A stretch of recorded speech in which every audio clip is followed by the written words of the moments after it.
Welcome back, ladies and gentlemen, to the 2015 NCTTA National Championships. We are in the teams round here. I'm Adam Bobro, and with me is Han Chau. How you doing, Han? Doing great, thank you. You're welcome. We got a start here. Best of 5 match. It's the teams competition where McMaster will be playing Minnesota. McMaster right now has Clement Yeung, young Canadian up-and-comer, playing for their team.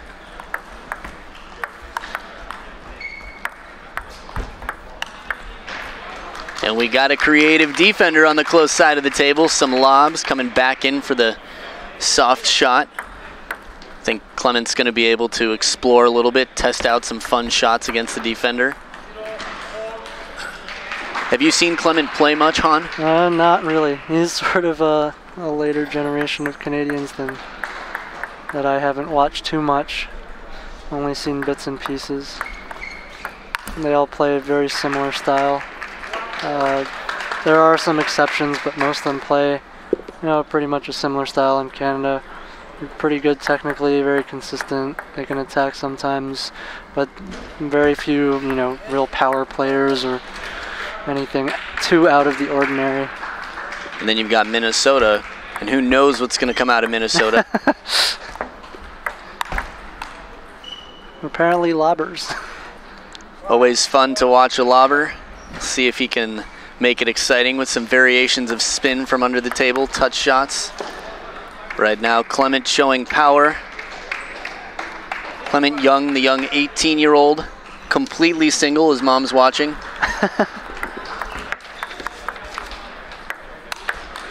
Although on paper, this does look like a pretty big mismatch. The 8th ranked team, McMaster, against the 19th ranked Minnesota. Well, something interesting to talk about is in the teams, you've got a lot of strategy coming into play. Ooh, trying for the around the net shot running past the table. You'll see teams stacking their players, bringing a 5th and in some cases even a 6th, so that the opposing team has an element of mystery as to who's going to be playing which spot. Sometimes they'll dump a match, maybe put their weaker player 2nd, sometimes their weakest player 3rd.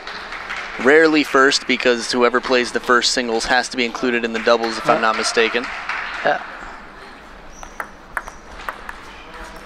From the doubles alignment, it looks like Minnesota has played their top 2 players in the 1 and 2 spots, as they're also playing the doubles together.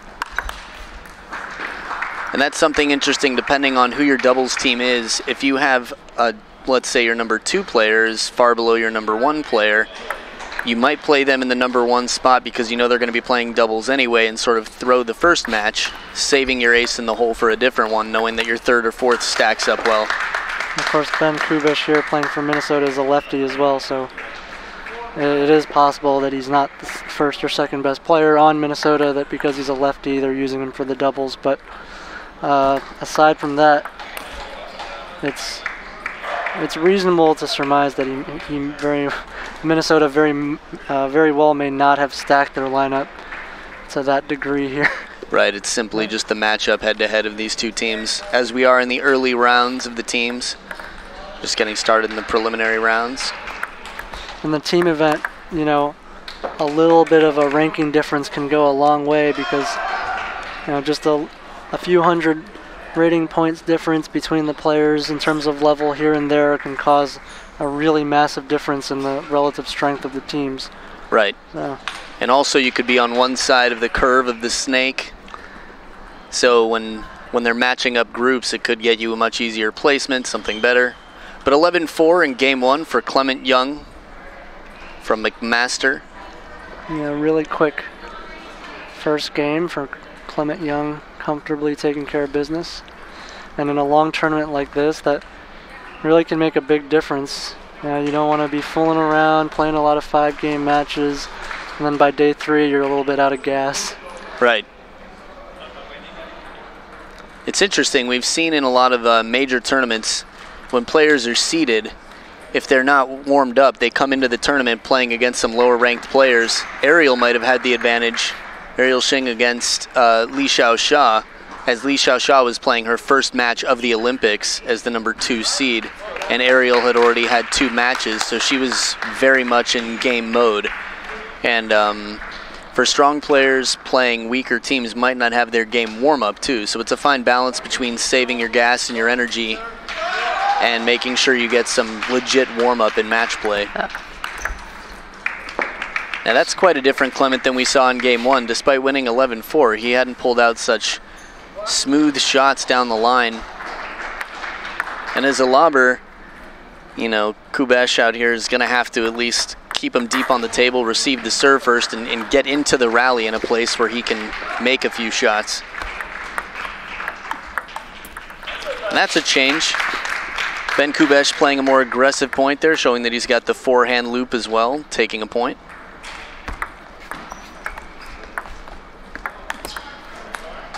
Yeah, trying for another forehand loop, but just looks a little bit uncomfortable.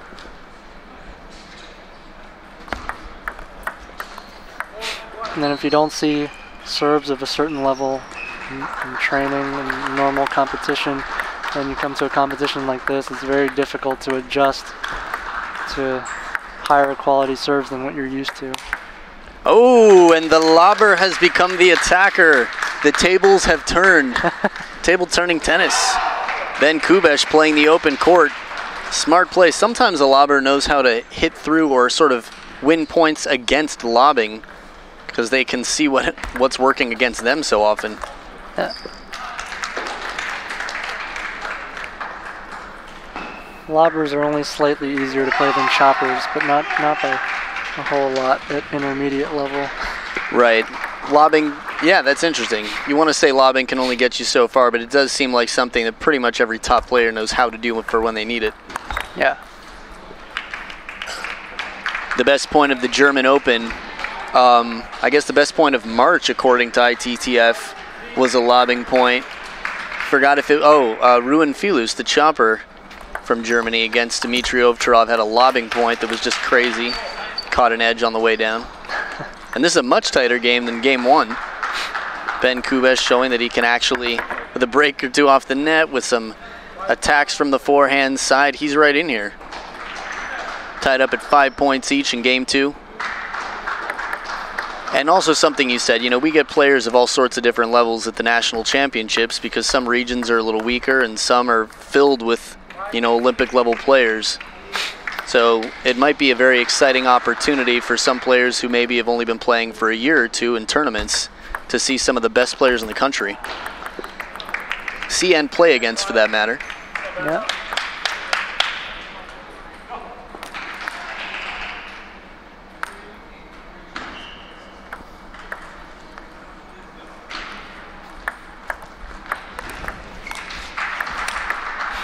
Smart play, short side of the table.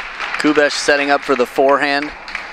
No chance to recover. That's when the behind the back shot comes into play. Very rare to see that pulled off, but it's a crowd pleaser when somebody does it.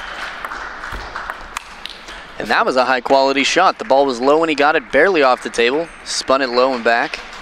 Speaking of behind the back shots, you must have seen the one, Nexi. Oh yeah. Amazing. The victim's actually a friend of mine. He used to play at my club. He's a chopper. Sutanti, is yeah, it? Sutanit. Yeah, Sutanit. Yeah. Chopper, he created Nexi, right? Yeah.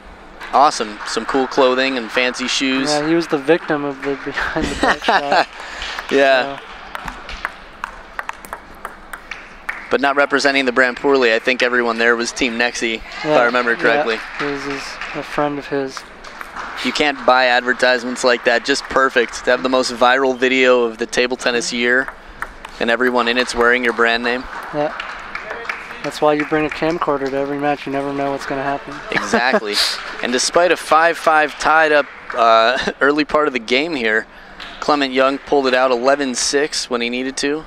Again, the experience, touch, and all-around game just maybe a level above. His serve and receive game is definitely a level above. Yeah, and those are two elements that, you know, for players watching that are just getting into table tennis, it can be discouraging and disheartening to play players that have a lot of experience with serves and you just wonder what is coming at me. But the more you see it, the more you do it, talking to people about how to respond, I mean, it all comes together. Everyone goes through that stage of learning serves and receives, and it'll happen. You just got to stick with it and I don't know how long Ben Kubesh has been playing, but I imagine Klement Yeung has been playing for a longer time. And I think, you know, Ben Kubesh has shown good touch and fundamentals on the forehand spin shot. Just seeing more serves and working on that receive. If he's young in his college years, I wouldn't be surprised to see some drastic improvement from him throughout the years at the national championships. Yeah, hopefully some of these schools take these experiences with them and go back and are able to improve. So we're back with game 3, Ben Kubesh starting us off with the serve. On the second table, this team match being played on both tables 1 and 2, so on the second table, match is tied at 1 game apiece between Lee Dunn of McMaster and Kristopher Sabas of Minnesota.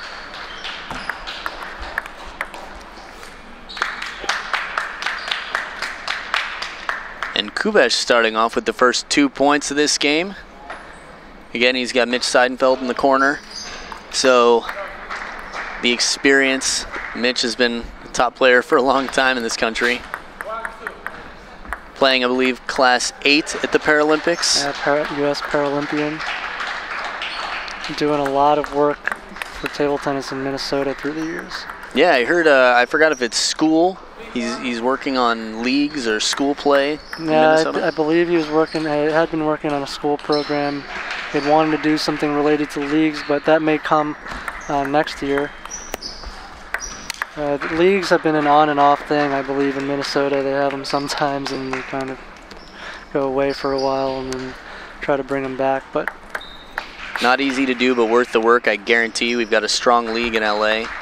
32 teams, close to 130 players, I believe. And it's actually sponsored by Yola, who's sponsoring this tournament. A lot of fun, all levels of play. I encourage every city, everyone in the world basically, but assuming most of the people here watching are from the U.S. or in the U.S., start a league in your city. It's a great experience to get a lot of match play for something more than yourself where it really counts. And you get a lot of interchange between clubs too. We've just started a league this year and getting some of the clubs to visit other clubs, play matches there, play their league matches at other clubs. And coming into that point, Kubesh was still in the lead, up 4-3. But now it's tied up.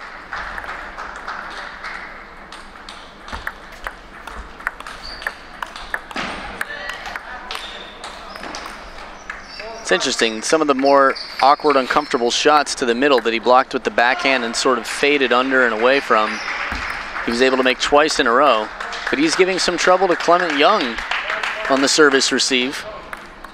I think Kubesh's stroke and on his serve, his contact is very smooth and quite subtle. Klement Yeung is a little bit raw, you can tell. Like that's a great forehand loop from the backhand corner, but as you said, the backhand's a little bit awkward. Sometimes he's pushing balls that he shouldn't be pushing. So you can see why he's not, you know, a top level player in Canada, but still a very solid player.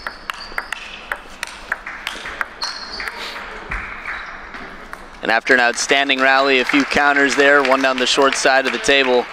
Kubesh left with a shot way out in front. Didn't move in for it and had a bit of trouble directing it onto the table.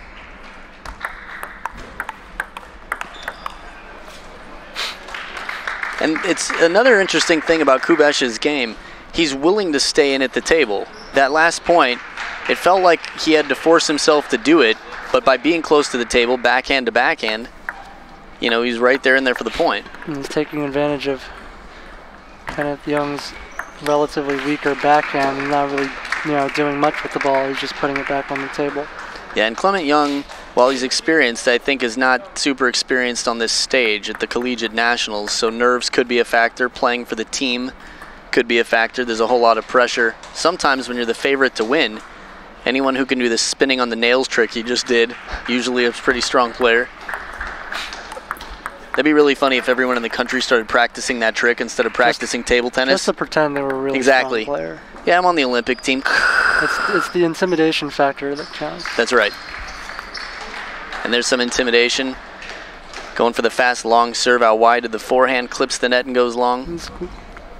I hate it when players do that. It's completely unnecessary when something else is working so well to be like, just to change just to throw in a chain without the opponent really doing anything to warrant it. They're not really adjusting or if it ain't broken, don't fix it. Exactly.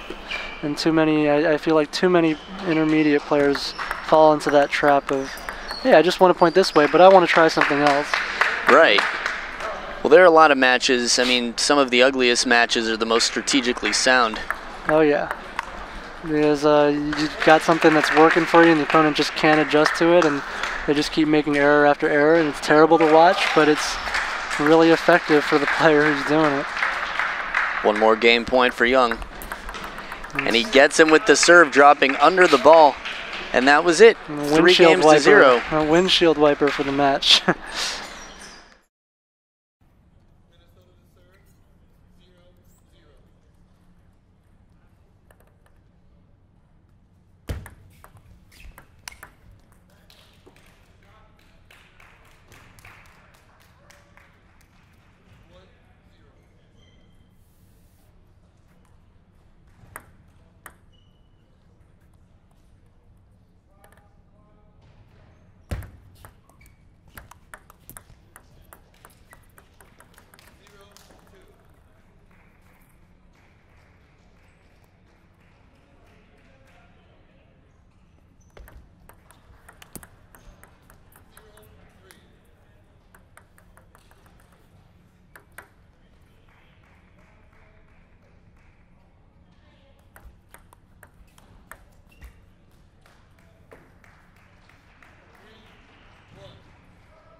Now, this is one thing for viewers at home. There's the co-ed teams and the women's teams.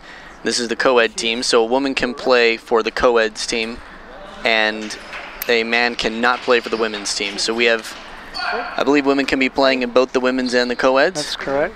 So in the case where, let's say, Lily Yeung is at Berkeley and she's maybe the top on the men's and the women's side, Berkeley on both sides, men and women, their team runs deep.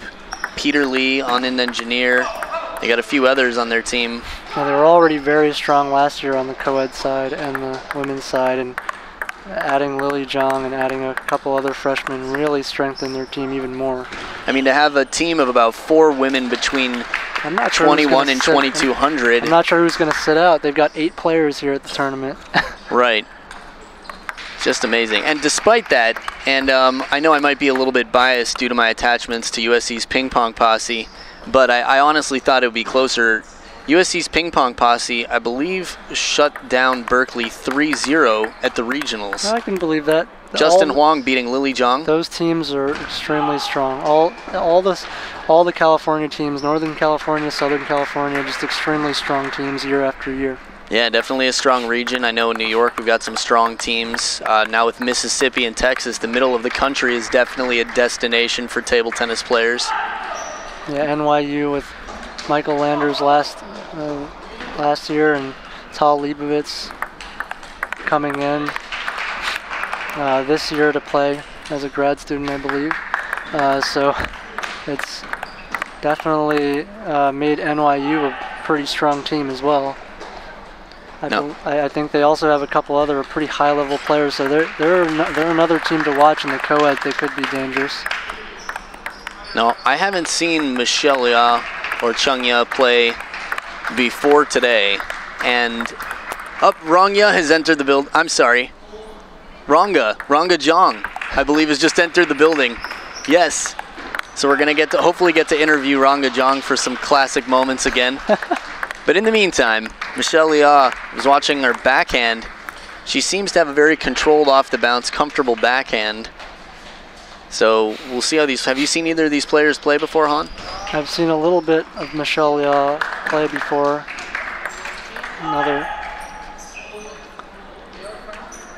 It was pretty standard play.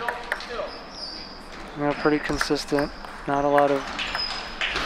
too much out of the ordinary. I have not seen Cheng, the Minnesota player. Now, despite the fact that, I mean, he clearly knew to wait for that ball to come off and loop it, but the actual technique of the shot made me question how many he's going to be making with that serve. Maybe one of the guys who practices better than he competes, but we'll see. And then he comes out with this reverse pendulum serve with underspin with very subtle motion and quick wrist action. It's that third ball, it's that forehand loop. The serve looks strong, the forehand loop looks a little shaky. Jerky. Right. It's not very smooth, using a lot of arm. But he obviously watches some high-level players, tries to, a lot of players try to imitate the motions that they see, but they don't necessarily get enough coaching or really understand what they're looking at, so they mimic the arm motion, but they don't have the foundation. Yeah, they don't have the foundations. The forehand loop there. Well, the contact was good enough. He had strong spin on it, brushed the ball well. Absolutely. So now just trailing by 1. Cheng down 3-4. Watching the ball, I'm pretty convinced he's using Chinese rubber. Yeah, thinking about that as well. Plus, with the last forehand loop that he put on the table, just the ball trajectory and the amount of spin for the motion. And there's another heavy push. Yeah, I'm pretty convinced. And it can be very difficult for people to adjust to it if they're not used to it. Playing against a Chinese rubber like that. Lead service. Michelle Liaw taking the point back, saying, hey, I'm going to be fair about this.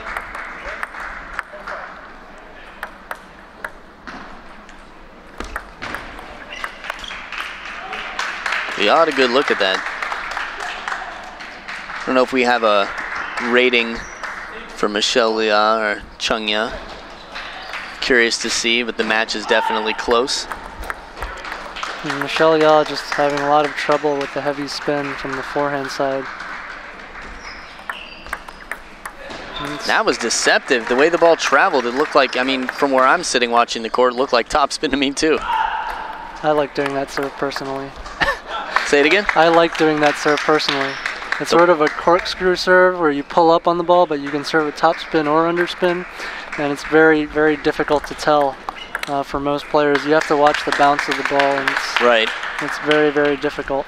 The Malik family, Attila Malik, former U.S. champion, and son Scott Malik, Amanda Malik, all have that serve.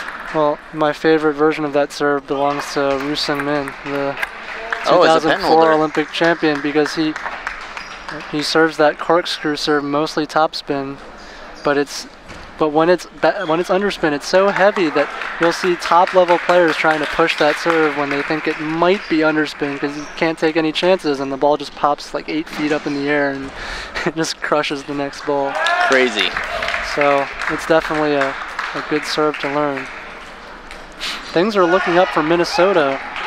They might be looking at an upset here, so we've got Cheng winning the first game really comfortably on the back of some really wicked serves, 11-4 against Michelle Liaw, and on table 2, Kristopher Sabas has taken the match 3-1 against Lee Dunn, so Minnesota has 1-1 the team tie, and they're looking good so far in this third match. And Chung Yeung coming back. I mean, he was up 6-4 and then won the last 5 points in a row. We got excited to chat about some of the serves we saw out there and different equipment and technique, and suddenly the game was over. Well, Michelle Liaw really had problems with his serve, which is why we were talking about that corkscrew serve, is because we saw Cheng Ye using it. And I think it's even more effective with Chinese rubber. It's so difficult to tell just how much spin is on the ball. And it's interesting, the toughest shots in that rally, Liaw was able to cover, make back quick, a very common women's style play. Close to the table, covering the ball, short strokes, hopping back and forth. But then when she had a little bit more time, seemed a bit flustered by it.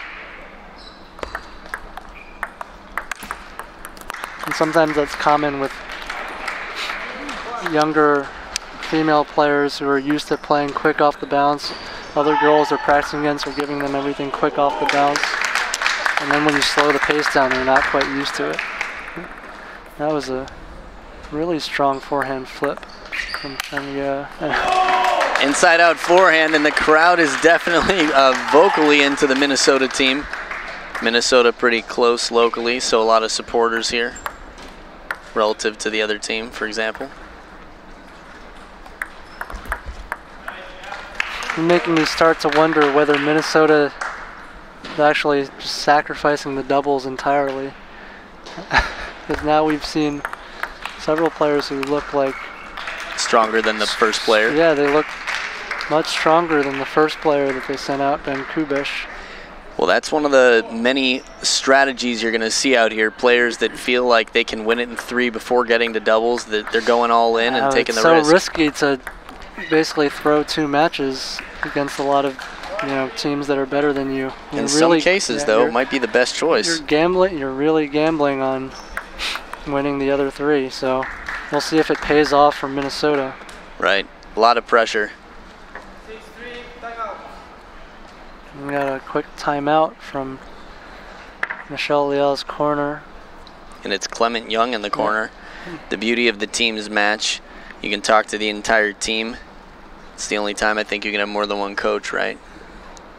Yeah, probably the only time in a team match when the umpire will allow it. Right. So we haven't seen much in terms of Michelle Liaw getting spinny shots or loops. It's mostly been quick pace counters near the table, but nothing really taking control or imposing a threatening shot, any power on a step around. Yeah, Michelle Liaw hasn't really shown us any real weapons, just content to keep the ball on the table, try to play consistent, try to get into the rally.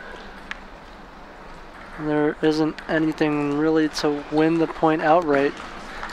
Same can't be said for Cheng Ye, who is shown that he has a serve, he has a forehand flip, he has a forehand loop and smash. He's got a few weapons. Sometimes he misses, sometimes it's quite jerky, but he has weapons to win the point, which has been the difference so far. Well, we'll see how the timeout helps Liaw. And a punch backhand, the flat hit. You could see Liaw was counting on the spin to bring the ball up off the racket. It was also a little bit slower, I think, than she expected. Didn't have a lot of pace on the ball at all.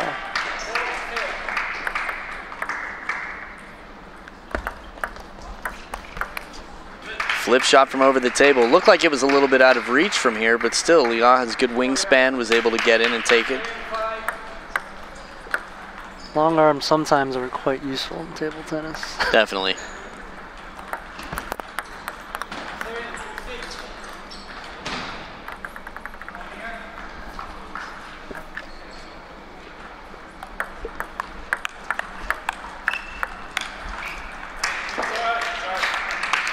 And looking at the very beginning of this match, if we were trying to predict Chung Ye's success based on his forehand loop, I don't know if I would have predicted such a strong play, but his serve and a variety of shots. It's really difficult to predict because it's so erratic. Right. The only thing I think that has been carrying him is the fact that Michelle Liaw has had so much trouble against the serve.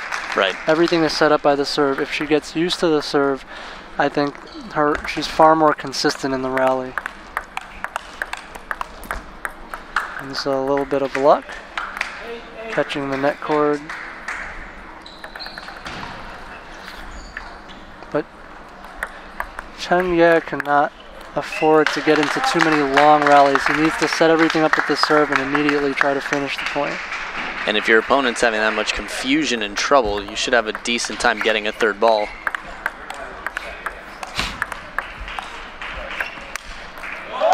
Outstanding recovery point in the face is covered of Liaw. Feeling shame and embarrassment, but that's a strong point. I mean, she played well, she even got her forehand attack in, but the finishing one and goes long, and now it's 2 game points for Chung Ye. Hits it off the hand. One more, Michelle Liaw has a chance to deuce this up. Again, her timeout was to save this game. See if she can deliver.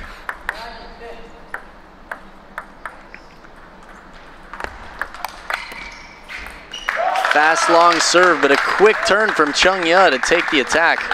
That was a risky serve, maybe not deep enough into the backhand, but pretty well executed. Just anticipated well, and Chung Ye made the turn.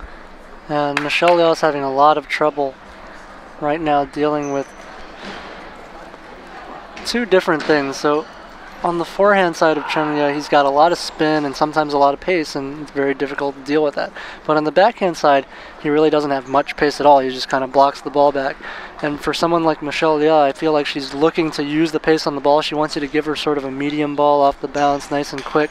Right. There's none of that. It's either slow or it's fast, or either slow or it's really spinny. Slow and dead, slow and spinny. Slow and dead, fast. There's nothing in between for her to just kind of rally off of, which is what it seems like she's looking to do, is just get into the rally and play consistent, move you around. Not really getting a chance to do that.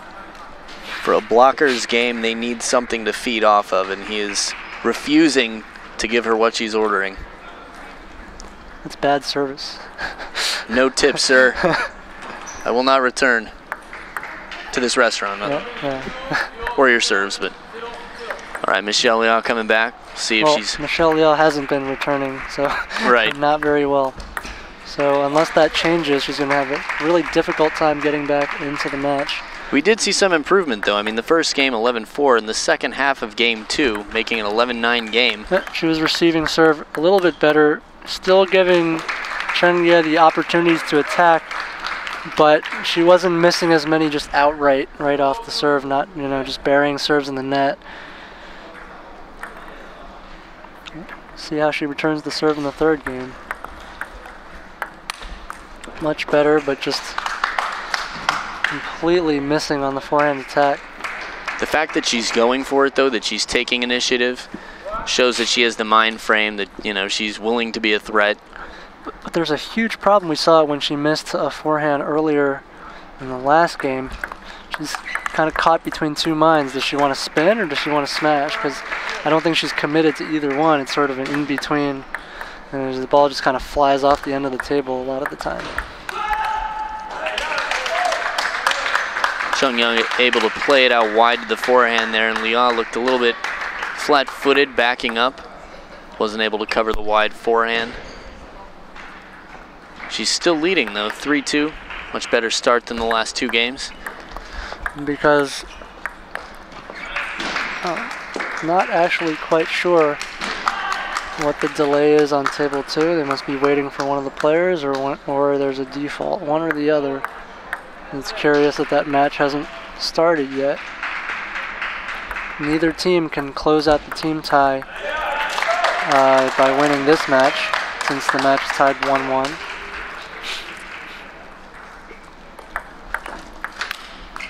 And for those of you just joining us, the first team to take 3 matches wins the team contest. And this is a format that really encourages more participation from more players. You have a lot of players participating. Usually when you see the Olympic format or the World Championship format, only 3 players per team can play. And in this format you can have 4, so definitely encouraging more players to get involved. And in theory, you could even have 5, right? Yeah, I think you can play a different player in the doubles than in the singles, so you can have 5. Most schools don't do it. Probably more a question of funding. But if you were to have a doubles specialist, you could do it. You would probably do it. We had one back in the day, the very first year the ping pong posse existed. Wei Chung Go from Singapore, you know, 2180 singles player, and in doubles was just a monster. Now this game is turned completely on its head. Look at the score, Michelle Liaw 9-3. Could this become a 5-gamer? Yes. Yes, it could. Could this be the greatest comeback? I'm going to answer your rhetorical questions and ruin them. Will you, Han? I will. Good, there we go. Good. Just double checking. Yeah. But this match has become a little bit more interesting. Michelle Liaw fighting back. Not just fighting back. She lost the first game 11-4. And she one-upped him. She one-upped him. I mean, 11-4, many would describe, there's so many adjectives, embarrassing could be one of them, but she just completely humiliated, turned it around. 11-3 over Chung Ye. And we can see in the technique, Michelle Liaw definitely is a trained player. And who knows, we don't know the history of Chung Ye. Maybe, like you said, it looks like maybe he's been imitating some of his favorite players. And if that is the case, it's gotten him through the first 2 games successfully. But Michelle Liaw is adapting between her service receive, more aggressive play. Definitely not quite as passive, and just dominated in game 3. And we'll see if it can continue. See if we get another 5-gamer on table 1. Deuce in the 5th. Trying again, are we? Yep, just seeing. Why not, right? I think matches go deuce in the 5th more than you might expect. Yeah.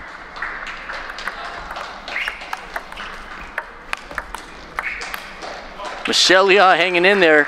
First ball spun right on the line, just sticks the racket out, not giving up, pops it up deep on the table, and then a block from the middle. She's continuing her streak. Right off the bounce with the backhand, hopping around, taking a quick, short strokes. I think, like you said, the fact that she's taking away the serve, that she's handling it so well, is really shutting down the 3rd ball attack from Chung Ye. And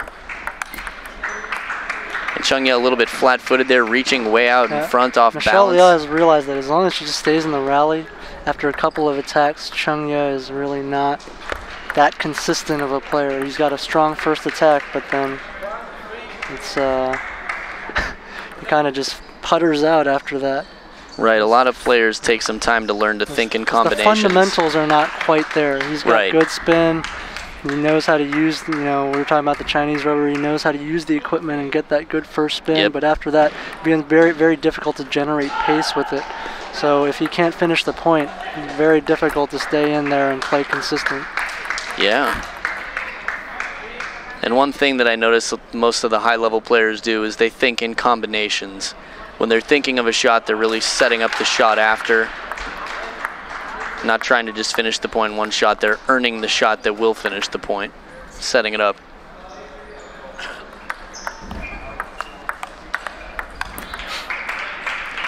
Yeah, and the rallies, Liaw keeping it on the table, moving around Cheng a little bit.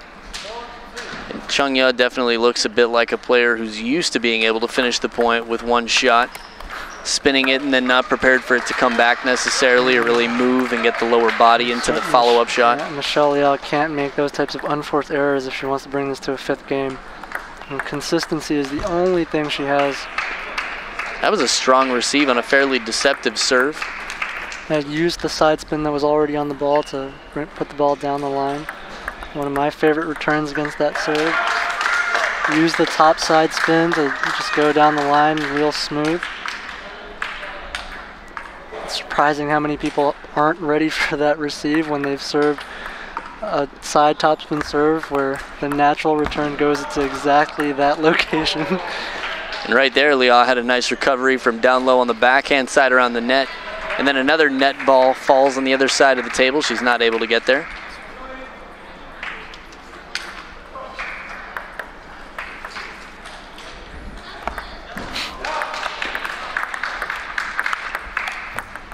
Liaw now painting the corners of the table. Yeah, good placement, much better placement, and still playing consistent, playing quick off the bounce. Really adapting to Cheng Ye's shots now. But that's a strong forehand opening. Still having trouble on the serve return. It's been a while since we've seen that, but that serve definitely gave her trouble, and she popped the ball up a little bit higher than her follow-up defense could handle.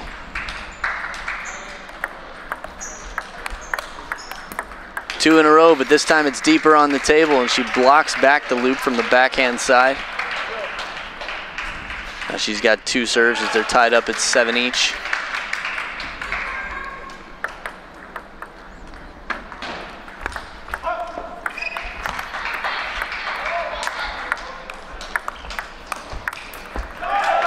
And that's unusual tactic right there. We haven't seen that. Cheng staying deep, sort of fishing and waiting until he has a chance from off the table to get his forehand loop into play. Yeah, negating any speed that Liaw has, just really putting nothing on those couple of backhands until got an opportunity. Oh, that's an unfortunate miss, and Liaw really needed that. Inside out forehand, stepping around the ball. Haven't seen much of that. Good heavy push from Cheng, yeah. And just his serve has just really carried him so far through this match. Absolutely, and now it's 4 3. games, Liaw still can't read the hook serve. It looked for a while like she had figured it out, and now it's back. 3 match points. And that is it, Cheng 10, 11, 7 in game 4. That's a huge, huge win for Minnesota there. They really needed that. And now Minnesota is up 2-1 with the chance to pull the upset. After losing 11-3 in game 3, comes back for an 11-7 victory. Now we'll see. Coming up next, it looks like we have Henry Chau. Well, they're playing over on table 2. And Gautham Gampa.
Let's go, let's go. Come on.